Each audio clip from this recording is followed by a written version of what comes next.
One of the most talented and famous Korean pro gamers ever, Boxer, takes on the Gracken. How did IdrA Fields get the nickname the Gracken, you might be asking? It was this game right here, as Boxer, who was still incredibly powerful and ludicrously famous, and a full-fledged pro gamer that was making deep GSL runs at the time, faces off against IdrA Fields. And the name Grack is, of course, the word Greg, which is IdrA's first name, just mistranslated from Korean because the proper English noun sort of translates weirdly to Korean. And IdrA's saying, hey, and then like, it's actually Greg, man. And Boxer's like, oh, sorry, Greg. And the Koreans know who IdrA is. He's not just some random foreigner playing on the Korean server trying to qualify. No, this was the guy that was in Korean pro teams. This guy was in CJ Intis. He was in the pro Korean houses. He was in Korea for well over a year. Noni didn't last that long. Rhett didn't last that long. As far as foreigner players trying to become a full-fledged pro gamer in Korea, IdrA was the pinnacle of that. So the Koreans knew who he was, certainly, and really wanted to beat him. And they respected him, especially in Starcraft 2, whenever foreigners, non-Koreans if you're new to the game, had a way better chance to compete than they did in Brood War, which the Koreans had an absolute stranglehold on. That was a much more mechanical game. And StarCraft 2 is sort of like the perfect RTS in terms of like responsiveness and design, and you can hotkey everything perfectly. Everything will do what you tell it to do. You can have all your hatches hotkeyed to one key. You can have all your lings on one hotkey, all your bans on another, all your mutas on another. You've got to understand StarCraft Brood War, StarCraft 1, the StarCraft game the Koreans dominated insanely hard, even harder than they dominated StarCraft 2, as we see a bit of bunker pressure being put on here from Boxer, which was very standard for him. He loved to put on early pressure. He's an aggressive micro-based player who in the early days of Brood War, we're talking like in the early 2000s, would do these ludicrous creative pushes, and he was so fun to watch. The micro players often get more love than the macro players because the lower level player can like appreciate and understand like flashy micro better than clean macro and good decision making. But what I was saying was StarCraft 2 was less heavily dominated by the Koreans than StarCraft 1. The mechanics in StarCraft 2 are more forgiving. There's multiple building select in StarCraft 2. There's auto mine in StarCraft 2. This is a game that if you are diligent about setting your hotkeys up correctly and developing the muscle memory of doing them every game, then you put yourself in a position where you can do the macro very efficiently. And as long as you develop good habits, it's a game where you can go up and up and up and keep developing, and you're not just going to like hit that mechanical ceiling super hard. Whereas in Brood War, when you got to the top level, when you got to A rank on Icy Cup, you might be really good amongst your non-Korean peers, but man, if you played on the Korean server or God forbid went to Korea, it was an insane gauntlet. And guys like IdrA who joined Korean pro teams were unheard of as far as the non-Korean scene goes. IdrA moving both queens down to his naturals. Remember, this being early Wings of Liberty, 3 months after the game was released. This is one of these games where Zerg is really having a lot of trouble taking their natural. The bunker salvages for 100%. 2 racks play is prevalent. The 6 racks Reaper with Nitro Pack exists. Blue Flame Hellions do a ton of damage to light units, like way more than they do now, double more than they do now. Zerg needed Evo Chamber to get Spore Crawler, so if they went Banshee with Cloak, you could just auto lose. The Zerg was way flimsier. And even though that made it way more frustrating to play, I think, to be honest, since we've seen like 13 years of StarCraft 2 now, I'll come out and say it. The Terran-dominated metas, the Terran-favored metas were more fun to watch, as we see Boxer picks off a Creep Tumor, but fails to pick off the second one, which was the more crucial one going up to IdrA's third base. The early Creep Tumors for Zerg have always been important, but in Wings of Liberty they were ludicrously important because the Queen was way worse. It had worse anti-ground range and worse anti-air range, and in general you wanted to make less of them as IdrA surrounds 2 Hellions. And this is nice because Zerg is way more flimsy early on. You can't just spam a bunch of queens and be safe to everything. Picking off army matters. Think about when Terran opens Hellion in Legacy of the Void. Like, what happens is we see a huge worker transfer there just so he can continue to rally his main to his main. What happens? Well, the Terran makes 6 Hellions, and it's just almost like a little checking of a box, or almost like a platitude. Like, you watch it and like, you know, the Hellions aren't going to do damage because the Zerg is able to make so many queens, and it's not interesting. In this era, when the Terran makes Hellions, it's like a razor's edge type thing. The rush distance is shorter, the maps are more open, the queen is worse, the ramp up is slower. Everything about it favored the Terran player and made the game more exciting to watch. Hydra Din finishing as a flood of drones is occurring. +1 Carapace started for the Gracken, and it's a little bit of a mech play here for Boxer, who would oftentimes favor weird micro-based styles as opposed to like grind them down macro approaches. Boxer was a flashy micro-based creative player who would oftentimes use weird parts of maps to abuse his opponents. And whenever I watch him, it's like you're watching a brilliant RTS mind from the early 2000s, because a lot of what RTS became about was like, how do you get 3 bases and grind people down?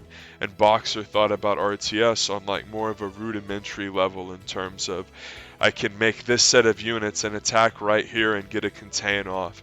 I can do this weird little push and kill this base. I can do this aggressive cheese after that in a series and take a victory.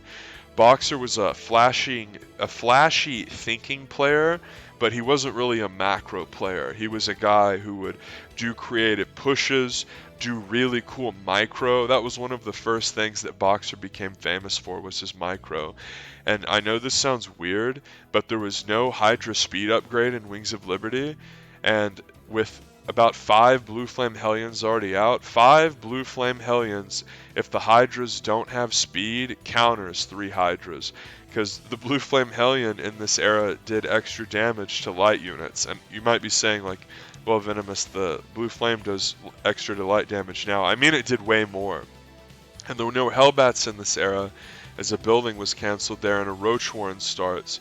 So it looks like the Gracken is going to commit to ground here, as Hellions scream in and try to harass and snipe off some drones. These are brutal drones to lose, because within the context of the game, you want to do about 2 more waves of drones, have that third base completely saturated, and then flood units and try to prevent the Terran from taking a third. As it stands, IdrA is going to have to spend an extra 30 seconds, like an extra wave of drones, that he didn't want to have to do. Because a lot of Zerg, especially if you're doing pretty well through the early game and the early mid game, is once you take that third base power spike hits before your opponent takes their third, as we see Stem about to finish for Boxer, as well as Siege Mode, which got removed and you no longer have to research. +2 started for attack from the Armory and eBay. This is something you would see a lot in Boxer's play, where like he would only get single eBay or single Armory, and then he would go all 3 attack upgrades. He wouldn't get like 1-1 or like 2-0-1 or like add another eBay. A lot of times he would stick with 1 eBay and rush +3. It was something that you saw a lot in his play. Overlord running in, seeing what Boxer has, and it's a hefty, hardy mech mix.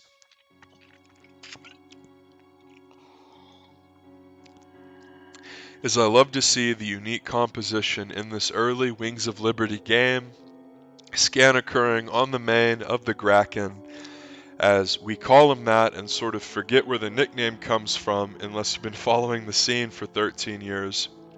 And it came from this game. And that might sound weird, like what people just started calling him the Gracken because of this game. You've got to understand like the hype around IdrA at this point, who's massing up Roach Hydra here and taking another base. He has beautiful vision of the third of Boxers. He's dropping creep. That's something that you should be doing even into the current day. And notice the creep spread's almost at the front door of Man of One Way, the sock ID of one of the best players ever, Boxer.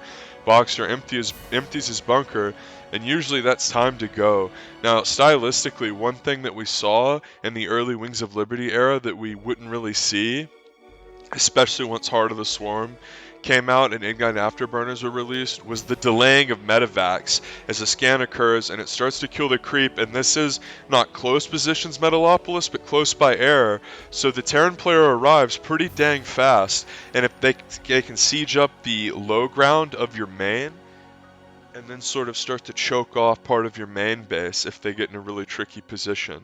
And if you're in close by ground position, you're really vulnerable to that ground push where they can siege with tanks right where the overlords are, right there, sort of at the base of the bottom of the plateau of your main. As Boxer scans again, and he's going for a really big mid-game timing, but the Gracken is maxed, and right when you max in your power spike hits, you want to go because the Terran is just going to get stronger. The thought process being, especially when you go Roach Hydra, that you're sort of rushing the max. We can see an elevator play from Boxer. He was famous for this style stuff, but here comes the Gracken screaming in with Roach Hydra, slamming down upon the tanks with only one medevac here. There's not a lot of sustain for the Terran, as the Terran player fighting with the Hydralisk and the Roaches, and after most of the Roaches go down, the Gracken retreats, but over half the tanks were lost, and IdrA will be able to remax more quickly. But Boxer going for one of his signature style moves, a micro-based elevator play, something he was famous for in the early 2000s, back when we were all kids, not even born, and there were rollerball mice and dial-up. That's how old school this guy is. He's like freaking Richie Aprile. One of his medevacs goes down. Remember, no Ignite Afterburner, so it's actually a risk. Tanks being flanked from the low ground as Hydras push from the high ground. Beautiful micro here from the Gracken as he's trying to clear this elevator play, and once the tanks on the high ground go down, even when scans occur, the teeth of the push have been knocked out as the Gracken holds that brutal 2-base push. And this is part of why having creep dropping in the third is so important, is IdrA sees, okay, he doesn't have a third, he's super all in, I just need to be defensive.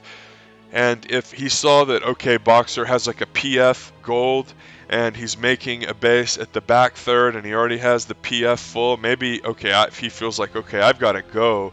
But when IdrA has vision, like he brilliantly does, as we see creep dropping at that third, again, that's something you should be emulating and imitating even into the current day. He knows, okay, I can just relax, like I can just make another wave of units, I can tech up, and then I can start droning my fourth base. He's behind. Even if he's started a third in his base, I'll be able to see him take it. IdrA diligent about taking tower control, and if you have tower control, your opponent can't sneak the gold. The towers are just so freaking big on this map. And when I say big, I mean they're just vitally important. One of the criticisms of early Wings of Liberty maps was that, oh, like, there's a tower in the middle that's way too powerful, as we see tower control arrested away there from the Gracken, and IdrA immediately kills that Hellion, but doesn't leave a Roach at the tower. He sort of is deducing, like, tanks are about to be there, and the tank is just going to shell the Roach from the gold base. By the way, the first ever game of Starcraft I ever watched was Moro versus Cats on this map, Metalopolis, and it was the same positions in terms of close by air. Same matchup, Terran versus Zerg. And it's just sort of funny how this map works out. Aesthetically, I love it. Like, I love the tile set and the road. I love how you can spawn in all three positions. IdrA actually had a famous GSL game where he beat the best Terran player in the world at the peak of his powers on Steps of War, the most Terran favored map ever.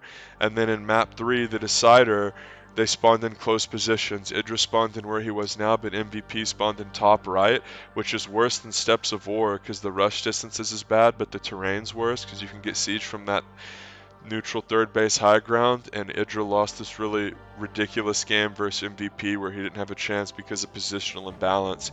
As you see Broodlords shelling away ruthlessly at the PF here, and if your opponent goes for like a heavy multi-factory mech mix where they're focusing heavily on tank, you can forget about forcing it with Roach Hydra. Remember, the Viper didn't come out till Heart of the Swarm, and the Ravager didn't come out till Legacy, so you really fell off bad with Roach Hydra. And this is what you would do with the Roaches if you still had them when you would make Broodlords, was you would clear out the siege tanks, sort of clear up the anti-Roach, anti-ground part, and then you would run the Roaches in. The entire point of the Broodlords is to break turtling siege play, and for so much of StarCraft 2's life, Zerg has been too much about spamming the Broodlord, rushing up to Broodlord, only focusing on the Broodlord. Here we see the Broodlord how it was supposed to be used, as IdrA flanking with Hydras from the north, Roaches from the south, slamming down upon the tanks of Boxer, and the Gracken beats one of the best players of all time. A beautiful game where he uses Broodlords to break a turtling player going into a slow third, and IdrA, the macro machine, takes it down. Sub for more.